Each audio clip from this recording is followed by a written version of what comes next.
नमस्कार। ये महाभारत कथा पूरी तरह से वेद व्यास महाभारत के ऊपर आधारित है। यदि आप इसका निरंतर श्रवण करते रहना चाहते हैं तो इस चैनल को सब्सक्राइब जरूर कर लें और आगे आने वाली सभी पॉडकास्ट के नोटिफिकेशन के लिए बेल आइकन को भी जरूर से प्रेस कर दें। अब हम सुनेंगे सात्यकी का कौरव सेना में प्रवेश। संजय ने कहा, राजन, जब सात्यकी युद्ध करने के लिए आपकी सेना में घुसा तो अपनी सेना के सहित महाराज युधिष्ठिर ने सात्यकी का पीछा करते हुए द्रोणाचार्य जी को रोकने के लिए उनके रथ पर आक्रमण किया। उस समय रणोन्मत्त धृष्टद्युम्न और राजा वसुदान ने पांडवों की सेना को पुकार कर कहा, अरे आओ आओ, जल्दी दौड़ो, शत्रुओं पर चोट करो जिससे कि सात्यकी सहज ही में आगे बढ़ जाए। देखो, अनेकों महारथी ने परास्त करने का प्रयत्न कर रहे हैं। ऐसा कहते हुए अनेकों महारथी बड़े वेग से हमारे ऊपर टूट पड़े तथा उन्हें पीछे हटाने के विचार से हमने भी उन पर आक्रमण किया। इसी समय सात्यकी के रथ की ओर बड़ा कोलाहल होने लगा। उस महारथी के बाणों की बौछारों से आपके पुत्र की सेना के सैकड़ों टुकड़े हो गए और वो तितर बितर होकर इधर उधर भागने लगी। उसके छिन्न भिन्न होते ही सात्यकी ने सेना के मुहाने पर खड़े हुए 7 वीरों को मार डाला। इसके बाद और भी अनेकों राजाओं को अपने अग्नि सदृश बाणों से यमराज के घर भेज दिया। वो एक बाण से सैकड़ों वीरों को और सैकड़ों बाणों से एक एक वीर को बींध देता था। जिस प्रकार पशुपति पशुओं का संहार करते हैं, उसी प्रकार वो हाथी सवार और हाथियों को, घुड़सवार और घोड़ों को तथा सारथी और घोड़ों के सहित रथों को चौपट कर रहा था। इस प्रकार फुर्तीले सात्यकी ने बाणों की झड़ी लगा दी थी। उस समय आपके सैनिकों में से किसी को भी उसके सामने जाने का साहस नहीं होता था। उसकी बाण वर्षा से घायल होकर वे ऐसे डर गए थे कि उसे देखते ही वे मैदान छोड़कर भागने लगे। सात्यकी के तेज से वैसे चक्कर में पड़ गए कि उस अकेले को ही अनेकों रूपों में देखने लगे। वे जिधर जाते थे उधर ही उन्हें सात्यकी दिखाई देता था। इस प्रकार आपके बहुत से सैनिकों को मारकर आपकी सेना को अत्यंत छिन्न भिन्न करके वो उसमें घुस गया। फिर जिस मार्ग से अर्जुन गए थे उसी से उसने भी जाने का विचार किया, किंतु इतने में ही द्रोण ने उसे आगे बढ़ने से रोका और 5 मर्मभेदी बाणों से उसे घायल कर दिया। इस पर सात्यकी ने भी आचार्य पर 7 तीखे बाणों से चोट की। तब द्रोण ने सारथी और घोड़ों के सहित सात्यकी पर 6 बाण छोड़े। आचार्य का यह पराक्रम सात्यकी न सह सका। उसने भीषण सिंहनाद करते हुए उन्हें क्रमशः 10, 6 और 8 बाणों से घायल कर दिया। इसके बाद 10 बाण छोड़े तथा एक से उनके सारथी, 4 से चारों घोड़ों को और एक से उनकी ध्वजा को बींध दिया। इस पर द्रोण ने बड़ी फुर्ती से टिड्डी दल के समान बाणों की वर्षा करके उसे सारथी, रथ, ध्वजा और घोड़ों के सहित एकदम ढक दिया। तब आचार्य ने कहा, अरे, तेरा गुरु तो कायरों की तरह मेरे सामने से युद्ध करना छोड़कर भाग गया है। मैं तो युद्ध में लगा हुआ था, इतने में ही वो मेरी प्रदक्षिणा करने लगा। अब तो यदि मेरे साथ युद्ध करता रहा तो जीता बचकर नहीं जा सकेगा। सात्यकी ने कहा, ब्राह्मण, आपका कल्याण हो। मैं तो धर्मराज की आज्ञा के अनुसार अर्जुन के पास ही जा रहा हूँ, इसलिए यहाँ मेरा समय नष्ट नहीं होना चाहिए।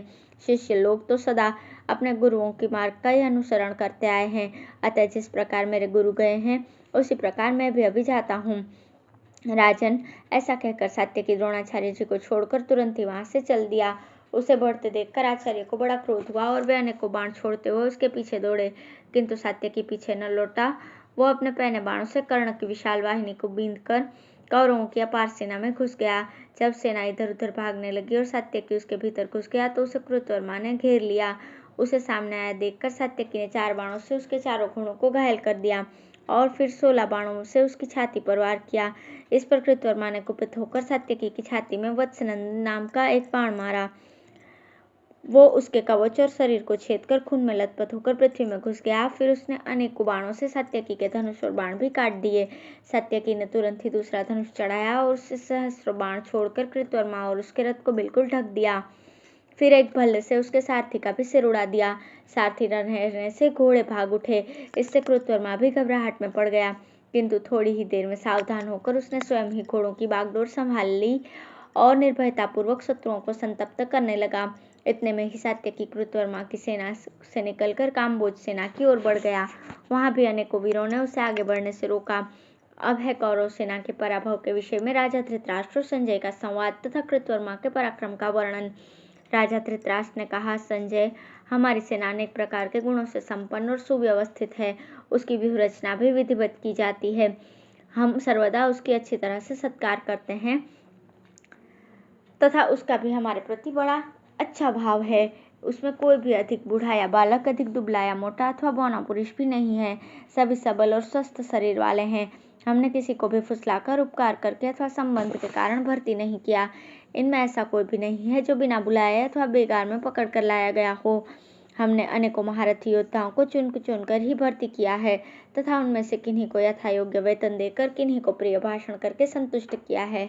हमारी सेना में ऐसा योद्धा एक भी नहीं है जिसे थोड़ा वेतन मिलता हो अथवा वेतन मिलता ही न हो। मैंने, मेरे पुत्रों ने तथा हमारे बंधु बांधवों ने सभी को दान, मान और आसन आदि से सत्कार किया है, किंतु फिर भी श्री कृष्ण और अर्जुन सही सलामत हमारी सेना में घुस गए। कोई उनका बाल भी बांका नहीं कर सका, यहाँ तक कि सात्यकी ने भी उन्हें कुचल दिया। इसमें भाग्य के सिवा और किसे दोष दिया जाए। अच्छा, जब दुर्योधन ने अर्जुन को जयद्रथ के सामने खड़ा देखा और सात्यकी को निर्भयता से अपनी सेना में घुसते पाया तो उसने उस समय पर अपना क्या कर्तव्य निश्चय किया। मैं तो यही समझता हूँ कि अर्जुन और सात्यकी को अपनी सेना लांघते और कौरव योद्धाओं को युद्ध स्थल से भागते देखकर मेरे पुत्र बड़ी चिंता में पड़ गए होंगे। इस समय सात्यकी के सहित श्री कृष्ण और अर्जुन ने अपनी सेना में प्रवेश की बात सुनकर मैं बड़ी भारी घबराहट में पड़ गया हूँ। अच्छा, जब द्रोणाचार्य ने पांडवों को व्यूह के द्वार पर रोक लिया तो वहां उनके साथ किस प्रकार युद्ध हुआ, यह मुझे सुनाओ और यह भी बताओ कि अर्जुन ने सिंधुराज जयद्रथ का वध करने के लिए क्या उपाय किया। संजय ने कहा, राजन, ये सारी विपत्ति आपके अपराध से ही आई है, इसलिए अन्य साधारण पुरुषों के समान आप इसके लिए चिंता न करें। पहले जब आपके बुद्धिमान सुयद, विदुर आदि ने कहा था कि आप पांडवों को राजसेज से च्युत न करें, तो आपने उनकी बात पर कोई ध्यान नहीं दिया था। जो पुरुष अपने हितैषी सुयदों की बात पर ध्यान नहीं देता, वो भारी आपत्ति में पड़कर आप ही की तरह चिंता किया करता है। श्री कृष्ण ने भी संधि के लिए आपसे बहुत प्रार्थना की थी, किंतु आपसे उनका भी मनोरथ सिद्ध नहीं हुआ।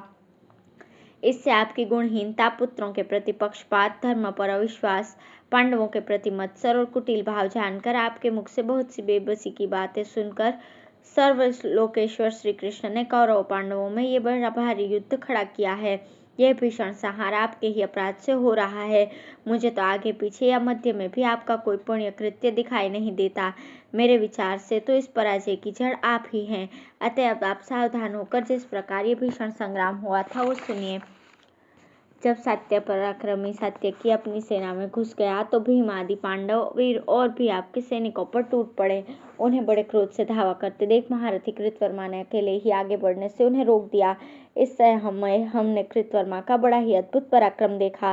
सारे पांडव मिलकर भी युद्ध में उससे नीचा न दिखा सके। तब महाबाहु भीम ने 3, सहदेव ने 20, धर्मराज ने 5, नकुल ने 100, धृष्टद्युम्न ने 3 और द्रौपदी के पुत्रों ने 7-7 बाणों से उसे घायल किया तथा विराट, द्रुपद और शिखंडी ने 5-5 बाण मारकर फिर 20 बाणों से उस पर और भी वार किए।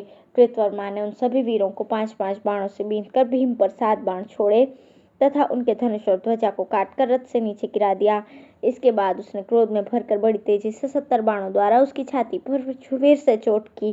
कृतवर्मा के बाणों से अत्यंत घायल हो जाने से वे कांपने लगे तथा अचेत से हो गए। थोड़ी देर बाद जब होश हुआ तो भीम ने उसकी छाती में 5 बाण मारे। इससे कृतवर्मा के सब अंग लहूलुहान हो गए। तब उसने क्रोध में भरकर 3 बाणों से भीम पर वार किया तथा अन्य सब महारथियों को भी 3-3 बाणों से बींध दिया। इस पर उन सब ने भी उस पर 7-7 बाण छोड़े। कृतवर्मा ने एक क्षुरप्र बाण से शिखंडी का धनुष काट दिया। इससे कुपित होकर शिखंडी ने ढाल तलवार उठा ली तथा तलवार को घुमाकर कृतवर्मा के रथ पर फेंका। वो उसके धनुष और बाण को काटकर पृथ्वी पर जा पड़ी। कृतवर्मा ने तुरंत ही दूसरा धनुष लेकर प्रत्येक पांडव को 3-3 बाणों से बींध दिया तथा शिखंडी को 8 बाणों से घायल कर दिया। शिखंडी ने भी दूसरा धनुष लेकर अपने तीखे बाणों से कृतवर्मा को रोक दिया। इससे क्रोध में भरकर वो शिखंडी के ऊपर टूट पड़ा। इस समय अपने पैने बाणों से एक दूसरे को व्यथित करते हुए वह महारथी प्रलयकालीन सूर्यों के समान जान पड़ते थे। कृतवर्मा ने महारथी शिखंडी पर 73 बाणों से वार करके फिर उसे 7 बाणों द्वारा घायल कर दिया। इससे वो मूर्छित हो गया और उसके हाथ से धनुष बाण गिर गए। यह देखकर उसका सारथी बड़ी फुर्ती से रथ को रणांगण के बाहर लेकर गया। शिखंडी को रथ के पिछले भाग में अचेत पड़ा देखकर अन्य पांडव वीरों ने कृतवर्मा को अपने रथ से घेर लिया, किंतु इस समय कृतवर्मा ने बड़ा ही अद्भुत पराक्रम दिखाया। उसने अकेले ही उन सब वीरों को उनकी सेना के सहित परास्त कर दिया। पांडवों को जीतकर उसने पांचाल, सृंजय और केकई वीरों के भी दांत खट्टे कर दिए। अंत में कृतवर्मा की बाण वर्षा से व्यथित होकर वे सभी महारथी युद्ध का मैदान छोड़कर भागने लगे। धन्यवाद।